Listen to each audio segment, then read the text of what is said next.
am Necrozek, your necromancer with all the answers, and welcome to the first episode of What's in the Box, an interview with different people in our amazing commander community to just highlight them, what they do, and things you might not know. Today, for our first episode, I have an amazing guest, a very tall drink of water, if you will. Oh Um, boy. one of my favorite spikes for sure, and an honorary member of the CAG, Jim. How are you doing, sir? I'm doing great. How you doing, Zach? Uh, so much better now that you're here, if I'm being honest. I'm just gonna butter you up. So if you end up having Oh. cholesterol spikes after this, I'm sorry. That's just how I am. So like I mentioned, I've been a big fan of the Spike Beaters for a while. Surprisingly, I actually went back and found the episode where I found you guys originally. It was season 3, episode 3. I was building my Okay. own Momir Vig deck, and it just so happens one of the I Spike Feeders love. I'm talking to right Oh, now. Um, it was the first episode I ever watched. I was like trying to figure out how to build Momer Vig in a way that was fun, but also kind of interesting. And someone was playing hackball. And that was me. ever since then, I was subscribed, and that bell has been rang. Um, Yeah, such cool content. But for people who might not know, like, do you want to talk a little bit about you and like what you guys do in the community? sure. Yeah. I mean, first of all, Momir Vig is sick. It's one of my favorite like EDH decks of all time. I think it's so creative and so weird. And it's like, Exactly. despite the, and this kind of ties into our what we do or what our like MO is as creators, is that Momir Vig is a distinctively Commander thing. It's something that only exists in Commander, right? Like you Hmm. can't play it in other formats, really, not No. with any kind of reliability. But it's also a very powerful deck. And so, one of the things that we really wanted to do as content creators was show people that there are distinctively Commander experiences to be had at every level along the power level spectrum, right? Right. So you can play Commander and have Commander experiences playing precons, playing draft chaff, playing Vorthos decks, playing whatever, but also decks with extremely high power levels. So we're not so much, a lot of people would categorize us as a CEDH channel. Hmm. Not necessarily the case. It's more like we play whatever we like playing, and sometimes that happens to be CEDH. So that's one of my absolute favorite things about the Spike Feeders. I'm along the lines of belief that we're all one community, right? It's not CEDH and EDH are different things. No, we are one community. It just so happens some lines of play are a little bit quicker than others. That's what Rule Zero is for. That's about the conversation of talking to each other. But that's one of my absolute favorite things about the Spike Feeders is that you guys do a very good job of really kind of taking that whole like boogeyman of the like format persona and just kind of smashing it. You guys are super fun to like watch. You guys have really fun interactions. A lot of like how I learned to pilot decks and how certain things resolve and how they work is because I've watched channels like the Spike Feeders and Casually Competitive, Playing with Power. Like I think CEDH gets a bad rap. And when you got guys like you and the other channels I mentioned kind of championing it, there's no reason why it should ever be anything but fun. It's just, Yeah, we're all playing the same game. exactly. And like we wouldn't, so this is one of the things that a lot of people got to keep in mind, right? Is that we wouldn't play CDH if we didn't have fun playing it, right? Hmm. Like there's no the EV on playing CDH is horrendously bad, right? Like Right. if you want to build a $9,000 deck to grind tickets at a GP or to grind like F&M promos or whatever, right? Like the EV is not good, No. right? You could invest that money in literally anything else and end up with a better return on your, magic, even your time, Oh, because it takes the time 100%. to like learn it and to play these games. So like we wouldn't do it if there wasn't something else behind it other than just winning things, right? Like nobody's making the pro tour. Right. Um, so we try to keep that in mind and just say like, the social element doesn't go away when you play certain cards unless you play them in a way that's antisocial or asocial. Yeah. So That's what's yeah, great about you guys is like I love especially the older seasons with COVID, you guys going to webcam, like we all can relate to that. But one of my favorite things, like especially like talking about season 3 and going like further back, is being able to be at like Casa del Spike Feeders and watching you guys at the table and just playing, and then over time watching the your guys' setup and your room where you guys play just evolve and get better. It was always really cool. Like I said, I've been following for quite a while now, and just seeing that casual progression kind of resonates to, I think, what being a commander player is anymore. It's like you guys have been your play group, your meta for a long time, and I think your most recent episode, you guys were talking about it, where what was which I think we were talking about Bill's Najila deck. You guys did a ban on a specific card. I forget what it was. Was it Flash? We kind of did. We not so much. Like so, Flash, although it was a problem, like a fairly big problem in the entire like CEDH community, it really wasn't a problem in our meta, right? Hmm. Bill was the only one that really played Flash in any capacity in our And it was group, with and he Najila, played it with correct? Najila deck. Yeah, he played Najila Flash Hulk. It was like a sneak attack list that finished the game with Kiki Jiki and like Revelar combos. Sure. So it wasn't really the typical like Cephalid Breakfast Flash Hulk deck that you'd normally see. Um, it's kind of what the CDH community refers to as like an adaptive layered combo list, Right. where it's kind of got multiple combos that overlap and interlock, so that some of the pieces are redundancies for other combos and that kind of thing. Very different from the sort of all-in, speed is the focus Sure. Flash Hulk Sure. deck that you might have seen. There really wasn't a problem in our meta, but then Flash did get banned, which I think was a good move for the CEDH community in general, Right. and by extension the EDH community as well. Um, but with Flash being banned, that was Bill's favorite deck, so it kind of he's been kind of looking for another favorite deck, but hasn't really found one. Uh, but my point to the whole thing is that I just love that, like, how you guys interact as a group reflects how I feel about my meta and how my play group has progressed. I think that's what's really unique about the Spike Feeders channel in general, is that you guys just aren't making content to make content. You're making content because you enjoy it, and it's very visible. And that's one thing that, like, makes it super, like, man, I want to talk to Jim, man, I want to talk to Bill, is because you guys are, you're just like me. You know what I mean? Like, it's fun just to watch you guys play, and I can see the excitement and all the silly interactions. And I think that's what's so appealing about the Spike Feeders channel.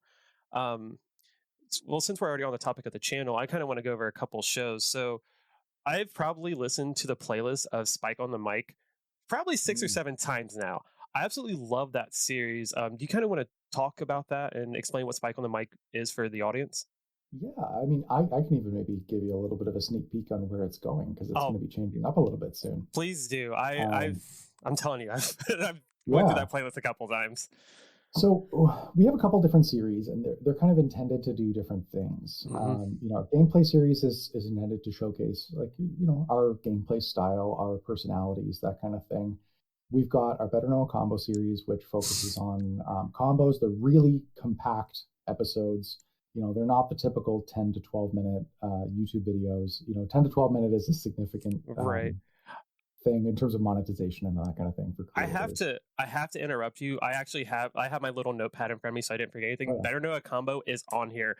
I love that series. There are some channels that do it, but you guys definitely do a very good job at, like, going in and explaining it. I think that's one of the first things I ever saw on your YouTube channel was a Better Know a Combo. And, like, it's so cool where not only do you explain the combo, but you also explain when you can actually interrupt Mhm. the combo to stop it from happening, which amazing. Most channels don't do that. And I think that's another, one of the charms of the Spike Feeders is that you Yeah. guys actually explain it inwards and outwards. Yeah, we actually originally our like concept for Better Know a Combo was called a dual deck tech, which was the idea of how do you play something and how do you play against it. And that kind of evolved into the Better Know a Combo series. But the intent there is we want to make it as short and concise as possible, like Hmm. narrow it down to exactly the pieces of the combo, talk about how it works, any rules, interactions, all that kind of stuff. But they're as short as possible because I want somebody to be able to pull up that video if they're playing in a game and they don't know Right. how to execute a combo. I want them to be able to pull it up and say, here's what I'm going to do. These are the steps that I'm going to take. Exactly. Almost like when you would pull up, if you're, cooking or whatever, you need to pull up a recipe, right? You don't want all of the, life story of the person who's making the meal. You want the recipe, right? That's Yeah. why you're reading it. So that was kind of the intent behind Better Know Combo. But after we did a few of those, we had some people start to ask, what about this or what about that? And I kind of realized that we didn't really have a video series that was intended for deeper dives into things, Hmm. things that needed a little bit more context and a little bit more explanation. So that's where Spike on the Mic came from. And I just started out with saying, you know what, let's tackle a topic that people might not know everything about and try and teach them everything about it, right? So I Right. started out with a series or with an episode called Fetchlands, where we said, this is why Fetchlands are good. And that's what the whole episode is about is, why would you want to play them? Why would you play them instead of something else? How do they work? What makes them good? Um, and then are they worth, whatever the price tag is for Fetchlands right now? So that was Hmm. kind of where Spike on the Mic started. And then after about maybe half a dozen episodes, I ended up on the Commander Advisory Group. Hmm. And And I figured congratulations, that's, by the way. oh, thank That's you. that's so cool. Yeah. And then I figured, this would be a really good vehicle for me to talk about the kind of more hot button Hmm. topics in the Commander community, where we talk about things like, color identity or hybrid mana or like planeswalkers as commanders, all of these different things that people tend to argue about online. Let's give them all of the context surrounding those topics. And then I'm also able to use it to inject my personal opinion to say, here's everything about it. This is what I think. So that's where the last couple episodes of Spike on the Mic have come from. That's definitely been one thing that I enjoyed. There were three episodes that really kind of resonated with me. One of the first, you were talking about poison or Mm-hmm. infect. Should it be changed? And you went into explaining how exactly it functions and why it functions certain ways in certain formats, and why in Commander you felt that it didn't need to be changed. And Mm-hmm. because it's so many more hoops to jump through, we do have the political aspect of the format. There are three other people we're dealing with, so if we're dealing with one person, it's regulated much better.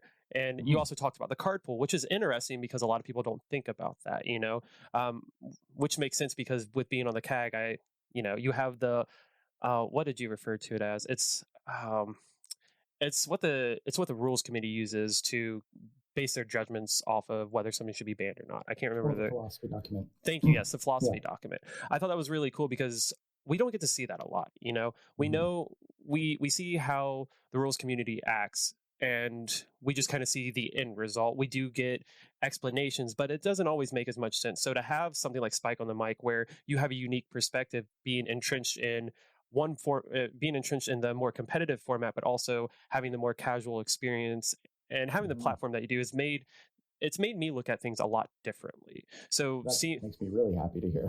yeah, like I love that one. I also really liked, what was the other one? I had it written down and I accidentally forgot it. But the other thing that I also really liked was when you were talking about the IPs. Mm-hmm. I was very excited about The Walking Dead personally. I championed those cards because I like the show. So like as soon as Yeah. Negan was spoiled, I had a Negan deck built that night. I was so Mm-hmm. excited. But to hear your philosophies behind it and to, get an outside perspective, like, okay, this is cool. So Spike on the Mic was like I said, I've listened to that playlist so many times because it's a unique perspective that we don't usually get to see. And I think it's a very like a boon to the community, because if someone knows Mm-hmm. who you are, knows the spike feeders, it's something they can find and then maybe change their opinion or have a better understanding of how things are going forward or how they can perceive things.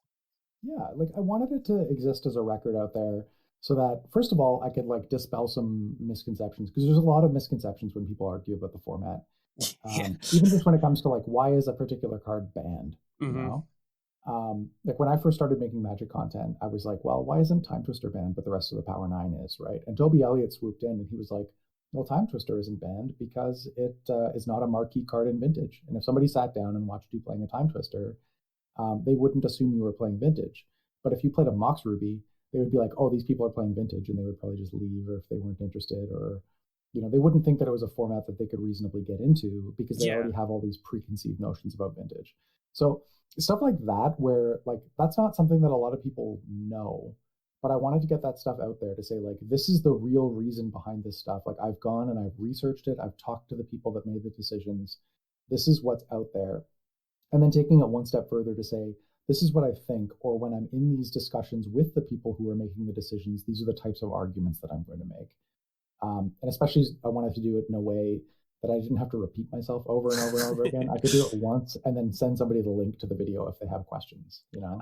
I do like that you do that as well, where when you're explaining something, you explain it like this is my opinion because it is your opinion. You know, like this is how you feel about a situation, and if you were to go to the rules committee, this is how you would argue the situation for or against and why. I like that because a lot of people we just don't know. You know, like we're just Mhm. playing commander. I'm just a normal guy. If they say tomorrow that Protean Hawk is banned again, I'm going to be bummed. Am I using it for a combo? No. I just play out of the graveyard a lot. Makes sense to me. Yeah. But Yep. I can understand, and it's easier to follow through when you have people like yourself that, hey, this is why it's banned. This is why this is an issue. It makes for less feel bads, I think. And it also helps too because I haven't realized until I started making content myself that the casual community and what I would consider the maybe semi competitive community and upwards are two completely different things because they're not as focused on content for the Mm. most part. I didn't Mhm. realize like I have a couple friends that they started listening to the podcast and watching our deck techs and they just don't know some of the people or some of the things that we're talking about. Like it's good to have that content out there to be able to explain it to people who might just not be as in touch or familiar with the situation. Yeah, there's a huge, huge group of people that don't engage with the online like discourse or the content surrounding things. Like if you're on Twitter fairly frequently, there's like trends of people talk about things, different things on different days, right? Um, People that like maybe just go to FNM or something like that aren't necessarily that plugged in. Hmm. Like there's people in my I have a play group that's not the Spike Feeders here in Winnipeg. We just play like dumb games or whatever. It's not always Magic, but they're much more casual and like they don't know or care that I'm on the Commander Advisory Group. They don't know or care what the Commander Advisory Group is, right? Right. They just want to play Commander. It's just another game that they play, you know. Um, but yeah, there's a huge, and it's definitely a very useful thing to keep in mind that, you know, when you make decisions, it's not just the people that are talking on Twitter about it that are affected. There's like a Yeah. massive pool of people that are actually really hard to reach, you Yeah. know? Uh, Um, yeah. yeah, it's a very unique social kind of thing that I never realized until I really got into following content creators, like just being immersed in the content. And then it's like I would see something like, "Oh, this is crazy that this product's coming out and it's upset these people," and I would Mhm. talk to my friends that aren't as dialed in, and they're like, "Well, why does that matter? Like, what is?" Yeah, who cares, Yeah, right? This is one thing that came up a lot with The Walking Dead. Was The Walking Dead is the type of product that is actually quite a bit more popular among people that aren't plugged into the online discourse as it is with people that are, right? If you went yeah. online, if you went on Reddit, there was like 99% of the people on Reddit hated The Walking Dead stuff. If you go to an average, you know, LGS, um, like the people that are playing at the table in the corner, if they're not the type of people that are on Twitter every day talking about Magic, they're like, oh, that's cool. I'm either into The Walking Dead or I'm not, you know, right? But Yeah, the fact that it exists doesn't really matter to them, you It know? was a similar situation for me. Growing up, I've played Magic for quite a while, and my family would every now and again, birthday, Christmases, whatever, they would buy me stuff. So The Walking Dead, when the pre order came out for The Walking Dead, it was right around my birthday. My Oh, grandparents were like, "Hey, we bought this for your birthday. When do you get it?" And they got me the secret, the Walking Dead Secret Lair because I'm that's such a cool. big fan. And I was like, Yeah. "Well, I have to build all these commanders now because it's not so much that I Yeah. just like the show, but it's like." My family did this for me, like, Yeah, that's really cool. and I thought that was neat that Magic has like gone to this place now where it's like we recognize it because we do it every day. But when my family's like, "Oh, hey, I know he likes The Walking Dead, but he's also into Magic. Like, Hmm. I'm going to get this for him." Yeah. Like that's very cool. It's very unique. No other game can really say that. Yeah, and like I have some opinions on whether it's good for the health of the game or not. Yeah, sure. I'm not thrilled with it, but you have to definitely acknowledge that there's people out there that like The Walking Dead that are quite excited about this, you Yeah. know? Yeah. Like I and my personal opinion in that situation doesn't necessarily um, you know, it doesn't override that. It like you just have to acknowledge the fact that there are people out there that like it. There's people out there that don't. And you just kind of have to leave it at that. It's like, you know, it's not going to break the game. Commander's a juggernaut at this point, to the point where very few things could scuttle this game. You know, Yeah, it's this year has if we could make it through this year, I can like we really can't be stopped at this point. Like spell Yeah. table, like webcam games, multiple different fiascos, quote unquote, with products and honestly, I think Commander's in the healthiest spot it's been in such a Yeah. long time. I would Um, agree. so since we've kind of already been talking about it, do you want to speak a little bit more about the CAG and what it is for our friends that might not know, and like what you feel like your Yeah. role is exactly on the CAG? Yeah, to explain the CAG, you kind of have to explain the Rules Committee. The Rules Sure. Committee is a group of four people. It's Scott Larrabee, Toby Elliott, Gavin Duggan, and Sheldon Menery. And they are the four people who have the sole authority to make official changes to Commander. That's banning cards, unbanning cards, making rules changes, determining format legality for the purposes of new sets and that kind of thing. Um, they're the people that make those decisions. Prior to a couple of years ago, it was just the four of them, and they would go out in the community, get ideas from people that they played against, that kind of stuff, and then they would make decisions based on that. They would have, maybe confidants in the community that they would talk to and say, can you give me a little bit more info on this, or what are you seeing at your LGS, that kind of stuff. They decided to sort of formalize that role of advisor by adding six people to a newly formed Commander Advisory Group. I'm not going to name them off the top of my head, but it's people in the community that you would mostly recognize. It's like Josh Lee Right. Kwai, Rachel Agnes plays a lot of Vintage. She works for WotC now. There's Adam Staborski.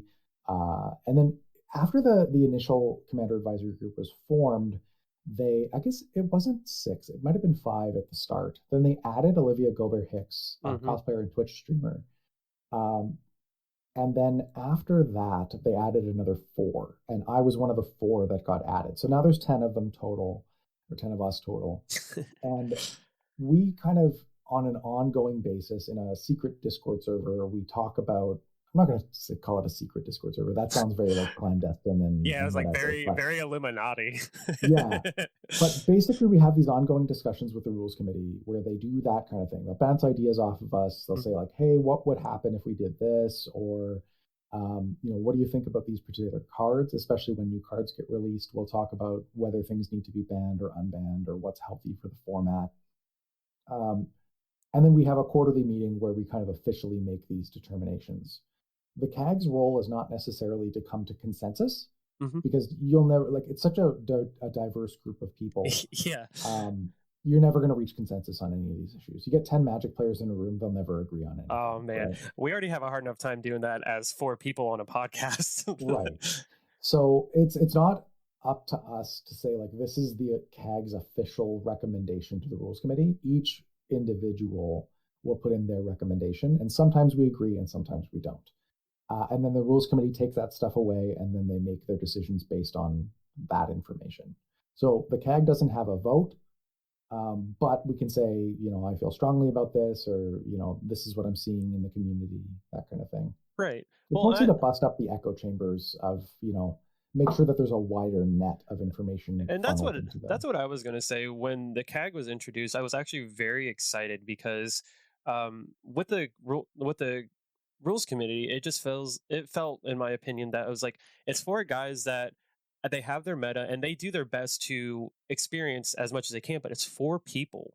Like Mm-hmm. that's a lot for a format that has I don't want to say Million. grown. Or It's at like least it's 6 million. Yeah. exploded. Yeah.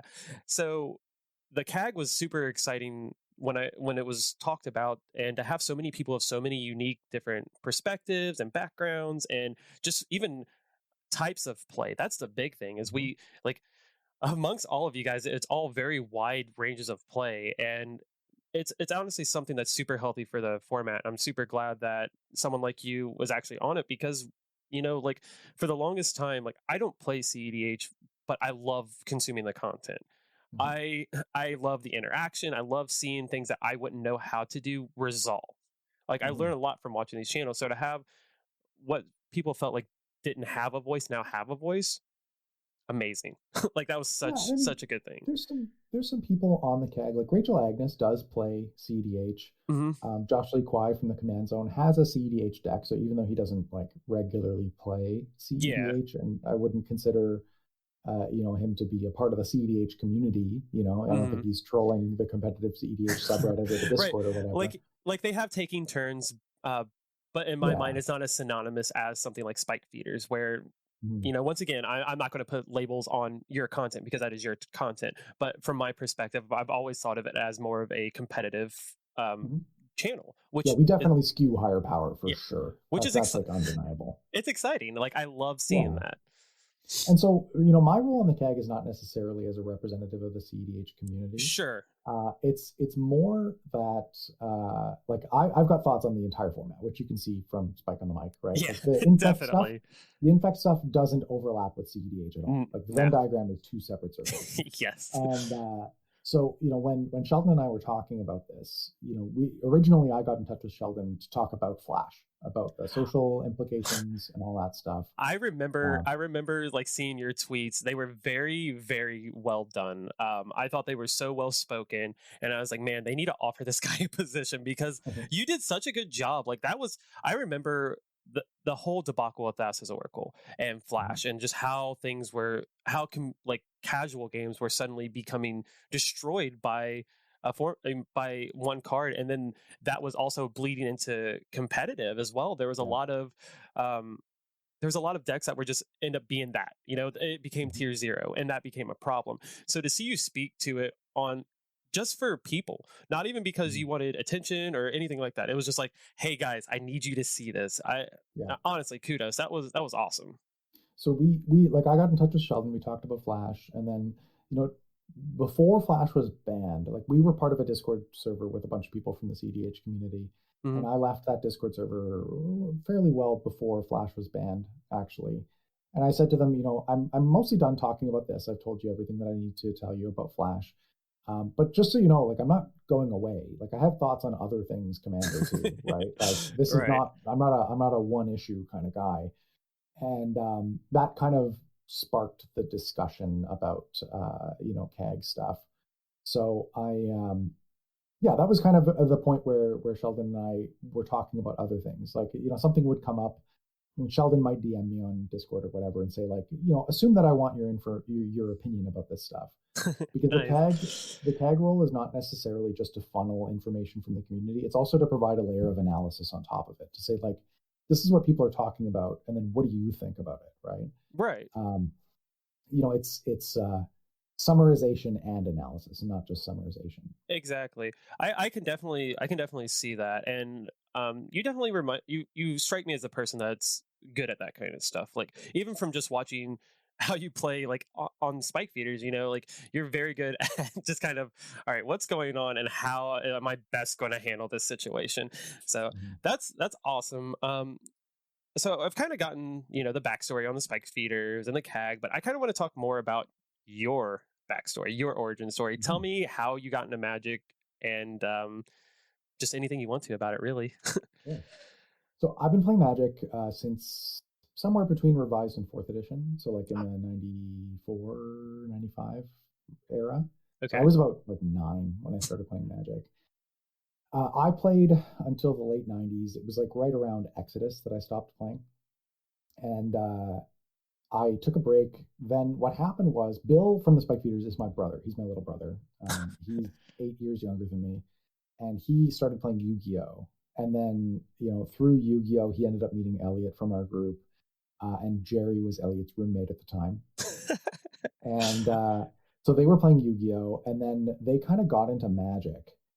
And, so I pulled out my old cards and that kind of thing. And I started playing Magic with Bill. We were just playing like 60 card kitchen table Sure. legacy. It wasn't the really legacy, but the best way to um, play, honestly, outside of Commander. yeah, yeah, just like casual 60 card constructed. Uh, and at one point, all of his cards were new. This was like right around original Innistrad, right around there, Ah, maybe like Scars of Mirrodin. I love that was Um, such a good time. Yeah, it really was. It really was. So Bill played werewolves. I was playing vampires. Supplemented with a lot of my cards from my collection from the early '90s, and so it's very much like Dark Ritual into Vampire Nighthawk kind of like. Um, Ah, I love yeah, that. Vampire yeah, it was Nighthawk. good. Vampire Nighthawk is still one of my favorite cards ever printed. Yeah, and then we kind of hit a wall.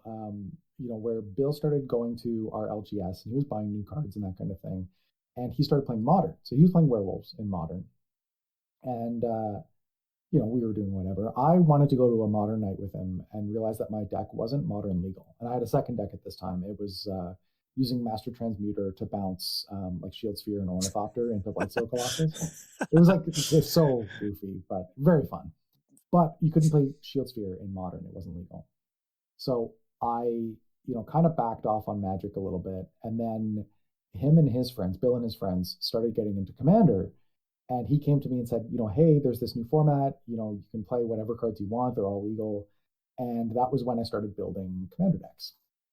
So I built a Voral of the Hulklade Commander deck with like Nice. +1/+1 counters, and just like went to town, and it was super super fun.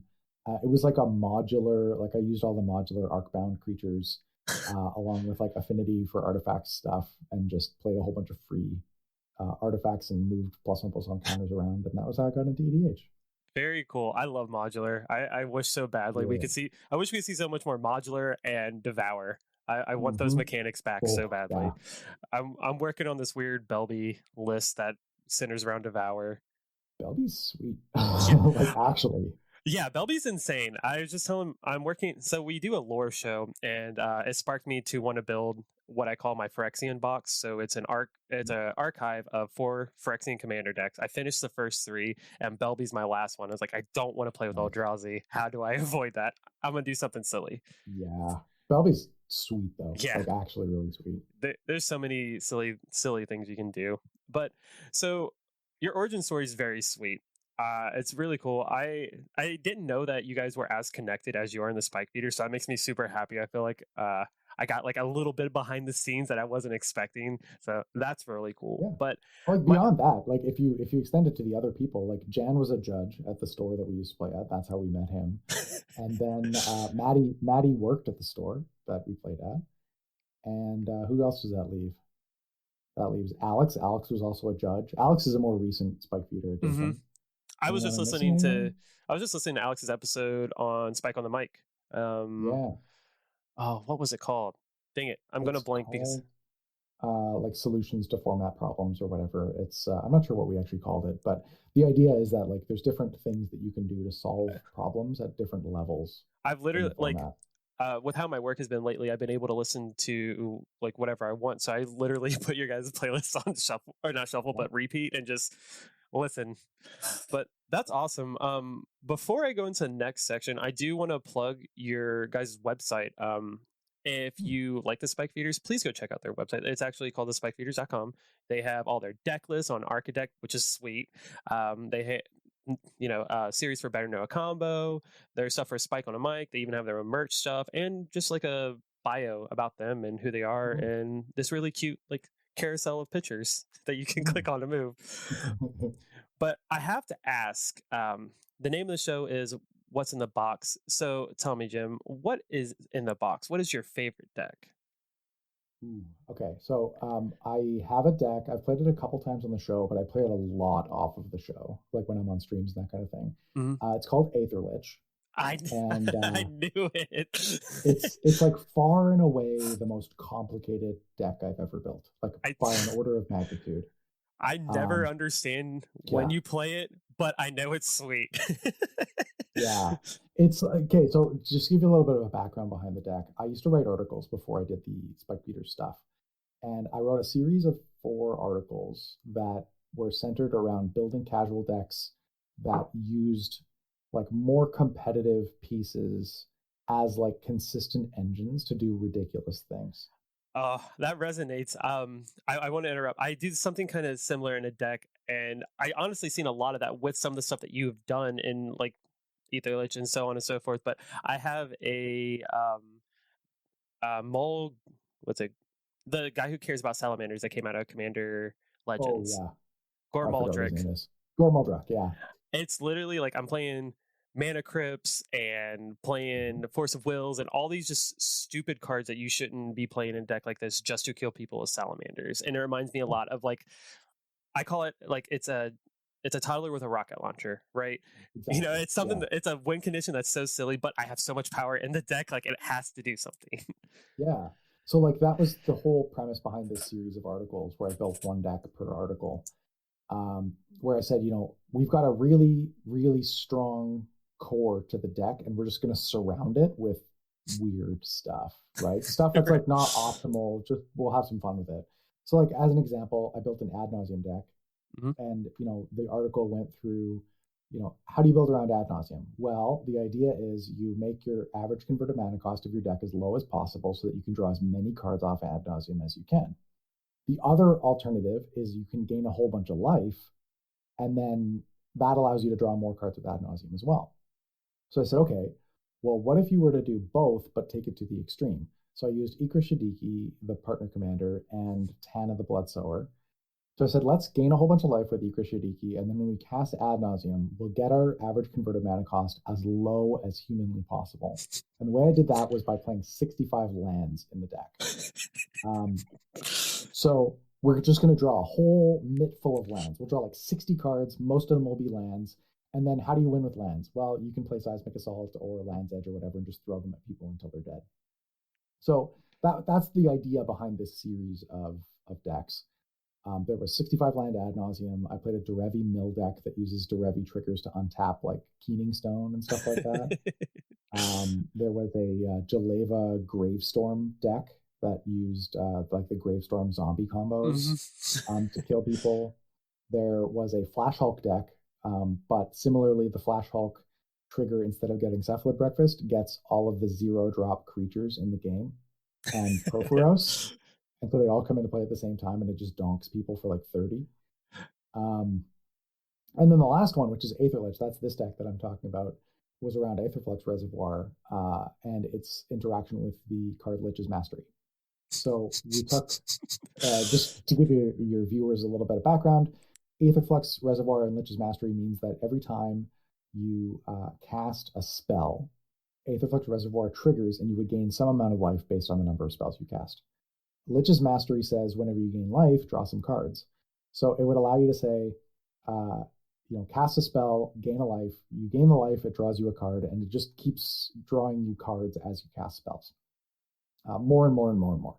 So I built a deck around that idea, called it Aether Lich, and it ends up being a deck that's very similar to like Legacy Tin Fins, where you like, yeah, it's like ridiculous. It But is. the idea is you're using life gain to draw cards. So. I didn't think about it in retrospective Tin Fins because it like how you want to play it does play like Tin Yeah, Fins. it's very much like Legacy Tin Fins. I didn't think about that at all. Yeah, and again, a little bit of background if you're not familiar with Legacy Tin Fins, it usually uses like Gristlebrand and Children of Corliss. And then you like pay a whole bunch of life to draw cards with Gristlebrand, gain it all back with Children of Corliss, draw a whole bunch more cards. I miss yeah. Gristlebrand and Commander. God, that was a good weekend. Yeah. And so like with this deck, instead, what you're doing is like you cast Lich, it sets your life total to 0, and then you might crack something like Tainted Sigil, which is like gain life equal to the amount of life lost by all players this turn. So because you've lost all your life to Lich, Tainted Sigil will gain you like 35 life or whatever, and Lich turns it into card draw.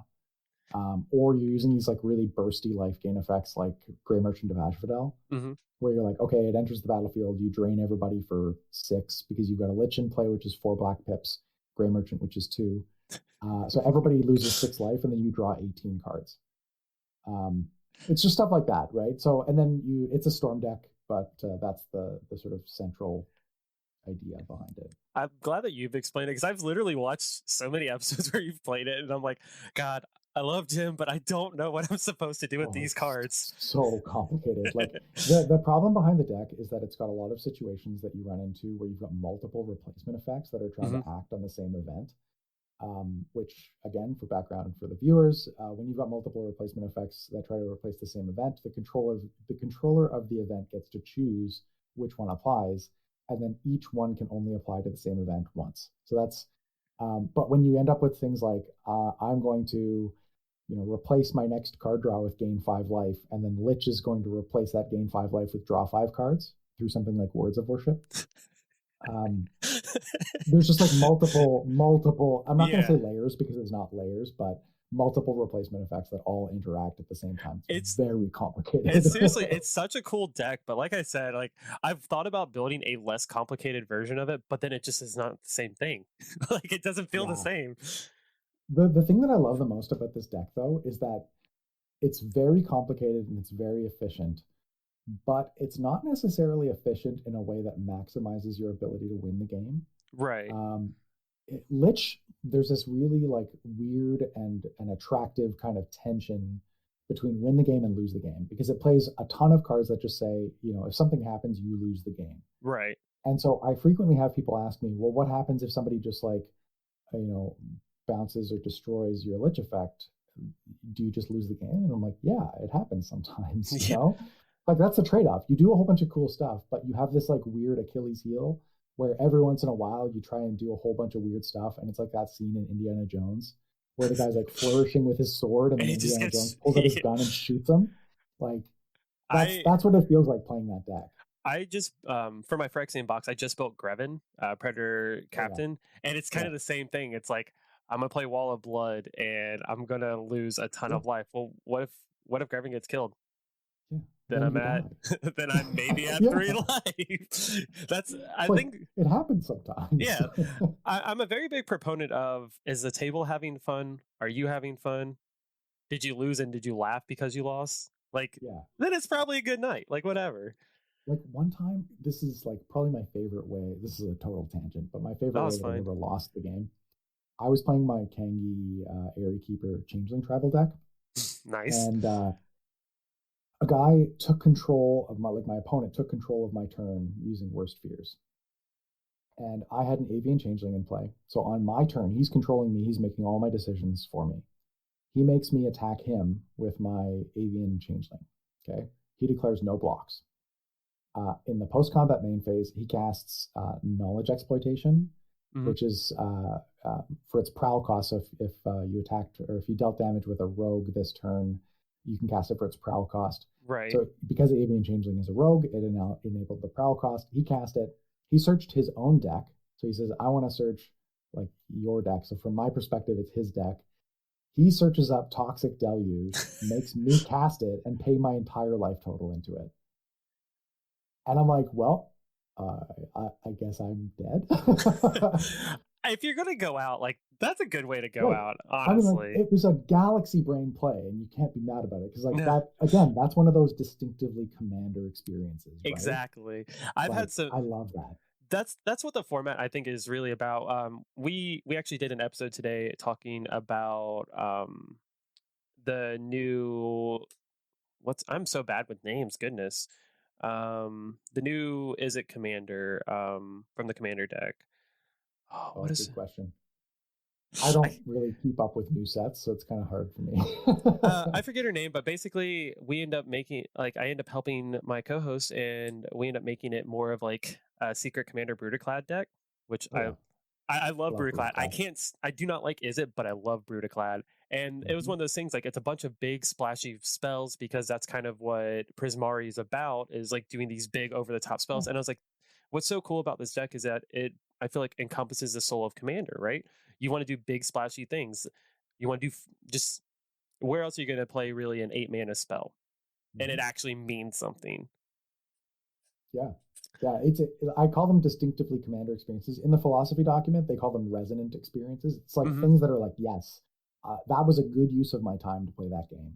Yeah, it's taken me a while. It's taken me a while to like understand that, and I feel like since I've gotten to the point where I now understand it's also my responsibility for the table to have a good time. It's changed how I brew, and I think I'm happier for it. Yeah. Honestly, it's like because I feel like if I play with a lot less tutors, if I play with tutors at all, I try to hearken on our power level every single time. Like, Hmm. what kind of experience are we expecting to have? Like, do I need to play something a little bit more aggressive than this? Am I cool to sit here and dirtle in my graveyard the whole time? Like, is that going to bother you guys? Like, so it's definitely been something that I feel like as you understand your experience is just as important as the other players, your games start to not necessarily become more fun, but it feels more fun. Like if I Yeah. lose, but I see someone else's deck go off and we were all on agreement on everything, I'm still excited because my friend just went off with a silly combo.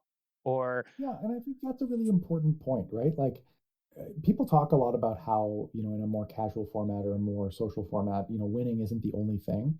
But the other thing is, the flip side of that same coin is you also can't get too hung up on losing, right? mhm, Like a lot of people I find will say, winning isn't the only thing, but they really don't want to lose, you Yeah, know?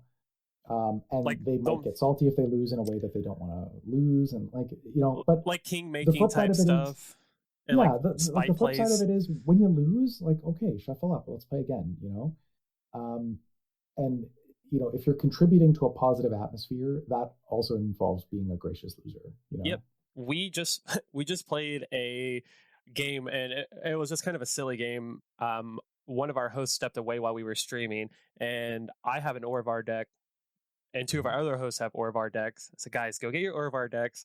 And Brian was playing his Savala, his green white Savala deck. So literally, he came back and we were all playing Orvar with his one Savala deck, and it was just absolute silliness. Like everyone Yep, copying everything, him trying to deal with the board state. That's yep. okay. I'm just going to target Orvar, make a copy of Orvar. Make You're, galleons. yeah. Yeah. So, and that was the thing. Like, I didn't win that game, but man, Hmm. it was silly and it was fun. Yeah. And I think that sometimes, like, I'm all about, like, if you want to win, if that's how you want to play, cool. But there's a lot more to it. Yeah. And we like, so this is, kind of ties back to our purpose as a channel, but I definitely believe that there's a lot of things that you can experience in the Commander format, right? Like Hmm. playing a lore-driven game, playing Plane Chase, playing something that might be a little bit more narrative-driven. That's a totally valid and very different way of playing than something like CDH, where you're just like pedal to the metal, hammer down, cards on the Hmm. table, let's see what happens. But there's all these kind of dials that you can turn to vary your experience. Power level is one of those things. Budget is one of those things. Story is one of those things. Um, you can do that in a lot of different ways. So we just like kind of turn some of the dials and see what kind of different things we can experience in the format, with power level being one of them. A lot of people don't turn that dial because they're, satisfied with how, their games are going, and that's fine. But we do like to turn that dial and experience some different things every now and again. One of our hosts, Dan, he's been playing Magic for a very, very long time. He's one of those guys that just has a collection that's just unrivaled, it feels like. And he's super into playing CDH. And just recently I've been like, I don't know. Like, I love watching it, but I don't know if I could play it. And now I've Mhm. gotten to the point where it's like, I want power levels everywhere. I want to be able to sit down and have a Yeah, pre-con unedited so I can share this experience, have a CEDH deck that I can set down and share this experience, because I find more and more as I play is like that's what I want. Like, I want people to be able to see my deck and I want to be able to see their deck, and I just want the experience of playing. And I think a lot of yeah, people sometimes forget that's kind of what it's about, is just the gathering. yep. It's every once in a while, when you run into somebody that's very staunchly opposed to CDH, they'll ask you the question, well, why don't you just go play Vintage? That's a very common question that people will Hmm. ask, the people in the CDH community. And like, there's a couple problems with that. Like, the first one is, Vintage is not EDH. It's Yeah. not 4 player, 40 life. Like, Yeah. there's so many structural differences deliberately about Hmm. why Commander is not Vintage. And the second thing is, nobody plays Vintage. Yeah. So, like, if I walk into a Commander store, the odds that I can find somebody with a CEDH deck are infinitely higher than somebody with a Vintage deck. And You know? you miss out on the social. That's the big thing. Like, I love sitting down and playing with my friends or just playing and meeting Mhm. new people. Before COVID, being able to go to GPs or go to Magic Fest or whatever you want to call them was great. I would literally go there. I wasn't playing in any of the, like, 60 card formats. I would literally take my trade binder and my favorite decks at the time. Hey, you guys want to play Commander? There's a table over here. Yeah, let's do Yeah, that. And yeah, that's the fun. That's what I want to yeah. And like, see. honestly, even though I do skew a little bit more to the competitive side of things, I don't like playing in tournaments. That's not a pleasant experience for me. Like, Mm-mm. I don't play other 60 card formats. I don't go to tournaments. It's not an experience that I enjoy. So it's always a little weird. It hits a little weird when somebody's like, "Well, why don't you just go play Vintage?" And It's it's just like, not "Well, the I don't same really want to play experience. Vintage." It's not the Yeah, same experience. Like, I love Magic, but anytime someone hands me a 60 card deck, I feel like I'm Will Ferrell. Like, I don't know what to do with my hands. Like, yeah, like yeah. if my deck isn't like 100 cards, I can't build. Like, I've had so many friends like, oh well, you're good at Commander. Can you help me with my Modern deck? Oh, it's so different. It's No, so different. no, I cannot. No. If you want to take that legendary creature out, I can build a Commander deck around that for you. Yeah, exactly. It's such a different skill set, though. True. So before we wrap things up, because we kind of went over a little bit over, and I'm sorry, I told you That's it would okay. be I don't have shorter. anywhere to be. Okay, well, I mean, we can keep powering through. I'm fine Yeah. with that. I'm enjoying the conversation. So we talked about your favorite deck, but can you explain like why you like decks like Aether Lich, and also what types of decks you like to build? Like for me, I love reanimation and strategies. So like, Mhm. what kind of strategies and synergies do you like to build around? That's a really good question. My deck building process, what I've come to learn is actually fairly different. I was just talking to Gavin Verhey about this a couple weeks ago, when the Commander precons came out, Hmm. because he asked me like, what kind of commanders do you like building around? And I said, well, I don't really look at it that way. I don't like, and this is one of the reasons why I don't really get inspired much by new set releases, is because people will look at the commanders and they'll say, oh, I want to build Brina, or I want to build, whoever. That doesn't really appeal to me. That's not the way that I kind of look at things. I generally find a card interaction that I really like, and I talked about a few of those, like ad nauseum, All or right. ad nauseum with lands, Aether Lich with, or Aetherflux Reservoir with Lich's Mastery, Derevi with Keening Stone. I'll find these like usually a 2 card interaction, maybe a 3 card interaction, or just an idea of something that I want to happen in a game. Hmm. I think it would be really cool if this happened. And then I'll build my deck around making that happen. You know, sometimes that involves a commander and sometimes it doesn't. Um, but like, I really like the idea of, I've got an Annex and Siamede deck, and it's based around heroic. And I really like the idea of being able to cast spells that target Annex and Siamede and make my team bigger, right? Sure. So in that situation, it's a situation where it's very commander driven. But I also have a lot of decks like my Flash Hulk deck, where it's like, I really like the idea of Protean Hulk being able to get like 30 creatures or 20 creatures, because they all cost 0. Let's Sure. do something around that. So a lot of the time, I'll come up with that sort of nugget first, and I'll say, okay, well, what kind of cards do I need to make that interaction happen? And I'll make a rough list of cards. um, I might do a little bit of kind of exploratory scryfall searches based around specific templating of those cards. Right. So if Right. I say I'm looking for an effect that's like this, I'll take that card, rip a couple words out of its text box, and search for those words and see what other cards are similar. And then once I've got a rough list of cards that I need to include to make it happen, that'll give me kind of a roadmap of what color identities are reasonable. And then once I've got an idea of what color identities are reasonable, then I can look from the list of available commanders and see which commander might be a good fit for that deck. So it's a very, like, I call it a bottom up approach. I don't know if that's an appropriate use of that term, but I get what you're saying. Typically, I do something similar. It's like, well, how can I play out of the graveyard in this color? yeah, That's me. Like, exactly. And you're like, um, well, what do you want to play out of the graveyard? And then you come up with like a list of creatures you want, and then you're like, okay, well, what colors do I need in my deck to play those creatures? And then we've got a exactly. commander, and then we run from there. I just found Urtai the Corrupted, for example. Yep. It's not a very, when you look at it, most people will build more stacksy and more enchantment Mm-hmm. based, and I saw it as like, wow, this is a very good sack outlet, right? Like Yep. being able to pay blue, tap it, sack a creature or enchantment, and counter a spell. That's immensely powerful. Yep. So I'm just gonna sacrifice creatures to, Yeah. Urtai to then rebuy them, or just have this cool reanimator show. We're already in Esper, so we have black being the first color that cares about reanimation, and white being secondary. So Mm-hmm. I'm just gonna go for it and then copy things.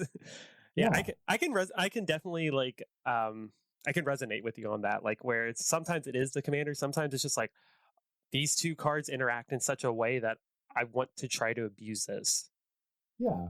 So it's very, like, it's less frequent that I'll find a specific commander that I want to build, and more frequent, like the Modern Horizon previews just came Hmm. out this week, and like, I don't know if there were any legendary creatures. I don't particularly care, but Not that I've seen. um, something like Urza's Saga, this land, that's the kind of thing that's just like, what can I do with Urza's Saga? This is a cool card. It's weird, And it's and such like, a I yeah, was super like what it does is powerful, sure, but what was so enticing to me because I had similar thoughts was that it was an enchantment land.